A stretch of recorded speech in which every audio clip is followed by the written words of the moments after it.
औज़ुबिल्लाहिमिनश्शैतानिर्रजीम बिस्मिल्लाहिर्रहमानिर्रहीम। अस्सलामु अलैकुम स्टूडेंट्स, मैं हूं सैयद ताहिर और आप देख रहे हैं मेरे यूट्यूब चैनल। सबसे पहले तो कहना था कि नए आने वाले व्यूज़ चैनल को सब्सक्राइब कर लें और साथ ही बेल आइकन का बटन भी प्रेस कर लें। स्टूडेंट्स, आपको पता है हम पार्ट्स ऑफ स्पीच का चैप्टर नंबर 2 प्रोनाउन का चैप्टर कर रहे हैं और आज हमारा लेक्चर नंबर 5 है प्रोनाउन का। तो शुरू करते हैं। स्टूडेंट्स, आज हम रिलेटिव प्रोनाउंस के बारे में बात करेंगे। क्वेश्चन है, what is meant by a relative pronoun. याद रखेंगे ये हु, होम, विच, ये सारे रिलेटिव प्रोनाउंस हैं। हु, होम, हुज, विच, ये सारे रिलेटिव प्रोनाउंस हैं। A relative pronoun refers to some noun going before it, as this is the book which I want to buy. इस जुमला में विच pronoun relative pronoun है, ये book की तरफ इशारा कर रहा है। ये स्टूडेंट्स आपको नज़र आ रहा होगा, this is the book which I want to buy. Which यहाँ पे रिलेटिव प्रोनाउन है और ये अपने नाउन बुक की तरफ इशारा कर रहा है, इसलिए बुक को हम इस प्रोनाउन का एंटीसीडेंट कहते हैं। एंटीसीडेंट होता है जो रिलेटिव प्रोनाउन से पहले वाक़या या बात या कोई हालात गुजर चुके हों। फॉर एग्ज़ाम्पल, ये मैं आपको डिटेल से समझाता हूँ।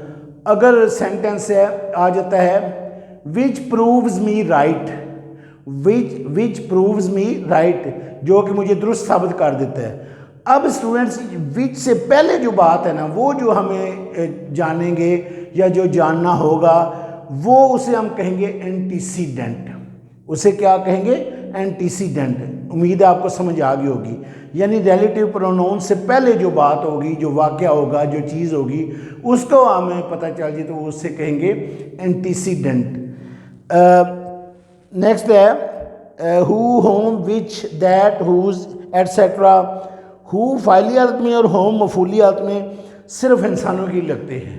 ये स्टूडेंट्स याद रखें कि हु फाइली हालत में नॉमिनेटिव केस के तौर पे, सब्जेक्टिव केस के तौर पे इंसानों के लिए लगेगा और होम मफूली हालत में इंसानों के लिए लगेगा। फॉर एग्जांपल, हम कहते हैं this is the man who saw me on the road. ये वो शख्स है जिसने मुझे सड़क पर देखा था। यहाँ पे हु फाइली हालत में लगा हुआ है।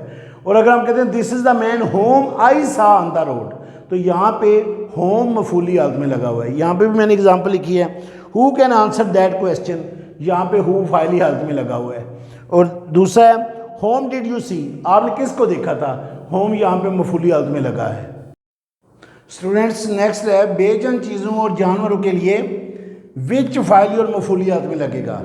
यानी बेजान चीज़ों और जानवरों के लिए हम हु या होम नहीं इस्तेमाल करेंगे। हु या होम फाइली और मफूली हालत में सिर्फ इंसानों के लिए लगेगा। बेजान चीज़ों और जानवरों के लिए क्या लगेगा? फाइली हालत में भी और मफूली हालत में भी क्या लगेगा? विच लगेगा। हुज इजाफी हालत है और ये इंसानों, जानवरों, मुल्कों और अदारों के लिए लगता है, ताहम बेजान चीज़ों के लिए नहीं लगता। अब स्टूडेंट्स, मैं आपको ये बताऊं कि जो एग्जामिनेशन में रिलेटिव प्रोनाउन के बारे में पॉइंट आता है या रिलेटिव प्रोनाउन के बारे में करेक्शन ऑफ एरर्स का सेंटेंस आता है या क्वेश्चन आता है, वो ये पॉइंट इस पे आपने फोकस करना है। रिलेटिव प्रोनाउन वाली क्लास लाजमन अपने नाउन के फ़ौरन बाद लगनी चाहिए और उसका फेल उस नाउन या प्रोनाउन के मुताबिक होना चाहिए जिसकी वो क्लास है।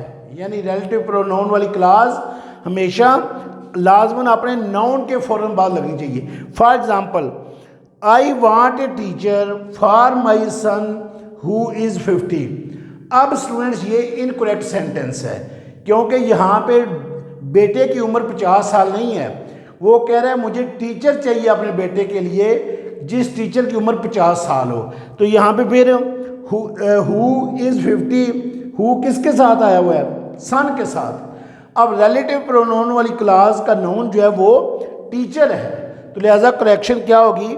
आई want a teacher who is 50 for my son. अब ये करेक्ट सेंटेंस है। इसी तरह की एक और एग्जांपल मैंने लिखी है, आई bought a table from the market which is lying in the drawing room. अब ये इनकरेक्ट सेंटेंस है क्योंकि रिलेटिव प्रोनाउन विच है और इसका नाउन जो है वो टेबल है, जबकि ये मार्केट के साथ आया हुआ है, लिहाजा ये इनकरेक्ट सेंटेंस है। क्या कैसे करेक्शन होगी कि जो रिलेटिव प्रोनाउन है विच वो अपने नाउन टेबल के साथ आए, लिहाजा करेक्शन फिर क्या होगी, from the market comma I bought a table which is lying in the drawing room. Students next point है, जिस लफ्ज़ के साथ रिलेटिव प्रोनाउन लगाना हो अगर उससे पहले सच लगा हो तो रिलेटिव प्रोनाउन के तौर पर फाइली और मफूलियात में एज लगेगा, और अगर उससे पहले सेम लगा हो तो रिलेटिव प्रोनाउन के तौर पर एज या दैट लगेगा। ये पॉइंट आपने याद रखना है कि रिलेटिव जिस लफ्ज़ के साथ रिलेटिव प्रोनाउन लगाना हो अगर उससे पहले सच लगा हो तो हमने रिलेटिव प्रोनाउन के तौर पर क्या लगाना है, एज, और अगर उससे पहले सेम लगा हो तो फिर रिलेटिव प्रोनाउन के तौर पे लगाना है हमने एज या that. For example, we need such man who are honest. अब ये इनकरेक्ट सेंटेंस है, हालांकि इसका ट्रांसलेशन करें उर्दू में तो हमें लगता है कि इसमें कोई प्रॉब्लम नहीं है कि हमें ऐसे आदमियों की ज़रूरत है जो ईमानदार हैं, लेकिन नहीं, ये इनकरेक्ट सेंटेंस है ग्रामेटिकली। क्यों? यहाँ पे सच आ चुका है तो लिहाजा रिलेटिव प्रोनाउन के तौर पर हु नहीं लगेगा, एज लगेगा। करेक्शन क्या होगी, we need such man as are honest. और नेक्स्ट सेंटेंस है, he is the same man whom I saw on the road। ये वही शख्स है जिसे मैंने सड़क पर देखा था। अब स्टूडेंट्स यहाँ पे ये इनकरेक्ट सेंटेंस है क्योंकि यहाँ पे सेम आ चुका है। जब सेम आ चुका है तो रिलेटिव प्रोनाउन के तौर पर हम एज लगाएंगे या दैट लगाएंगे। तो करेक्शन फिर क्या होगी, he is the same man that I saw on the road. Next sentence है, I know the person which you want to see. अब मैंने आपको बताया था कि फाइली और मफूली हालत में इंसानों के साथ हु या होम लगेगा, हु फाइली हालत में और होम मफूली हालत में, जबकि जानवर और बेजान चीज़ों के साथ फाइली और मफूली हालत में विच लगेगा। अब यहाँ पे वो कहना ये चाहता है कि मैं उस चीज़ को जानता हूँ जिससे आप मिलना चाहते हैं, तो लिहाजा यहाँ पे फिर विच नहीं आएगा, क्या आएगा, होम आएगा। करेक्शन क्या होगी, I know the person whom you want to see. Students next sentence है, the person who stands first comma he will get a prize. अब ये इनकरेक्ट सेंटेंस है, लेकिन इस सेंटेंस में क्या गलती है, इस सेंटेंस में गलती ये है कि 2 बार सब्जेक्ट आ चुका है, 2 बार फाइल का इस्तेमाल हुआ है, जबकि 2 बार एक सेंटेंस में फाइल का इस्तेमाल इनकरेक्ट है, क्योंकि पहले द पर्सन आ चुका है, लिहाजा दोबारा ही नहीं आएगा। तो फिर करेक्शन क्या होगी, the person who stands first comma will get a prize. Next sentence है, it is me who is being blamed. अब इसमें ये भी इनकरेक्ट सेंटेंस है, इसमें 2 गलतियां हैं स्टूडेंट्स। एक तो ये कि मैंने आपको बताया कि इट इज़ या इट वाज के बाद प्रोनाउन हमेशा फाइली हालत में लगती है, इट इज़ मी गलत है, तो फिर क्या आएगा, इट इज़ आई। जब इट इज़ आई आ गया तो हु से पहले आई आ गया तो आप फिर हेल्पिंग वर्ब आई के मुताबिक लगेगा, तो फिर यहाँ पे क्या लगेगा, am. It is I who am being blamed, ये करेक्ट सेंटेंस है। नेक्स्ट सेंटेंस है, this is the dog who was sitting under the cart. ये इनकरेक्ट सेंटेंस है और ये आपको पता चल गया होगा क्यों, क्योंकि डॉग के साथ हम हु या होम नहीं लगा सकते, हम क्या लगाएंगे, विच लगाएंगे। This is the dog which was sitting under the cart, ये करेक्ट सेंटेंस है।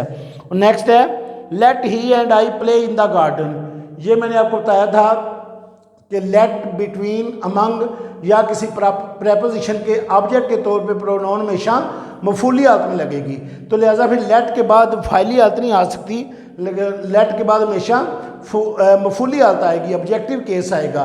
तो फिर क्या होगी correction, let him and me play in the garden. अब ये करेक्ट सेंटेंस है। और नेक्स्ट है, he is visor then she. ये इनकरेक्ट सेंटेंस है स्टूडेंट्स, क्योंकि यहाँ पे ही इज़ वाइजर देन हर, क्योंकि यहाँ पे फाइल ही है और यहाँ पे हर जो है वो ज़ाफ़ी हालत लगी हुई है, लिहाजा ये सेंटेंस गलत है। फ़ाइल का कंपैरिजन फ़ाइल के साथ हो सकता है, फ़ाइल का कंपैरिजन मफूल के साथ नहीं हो सकता।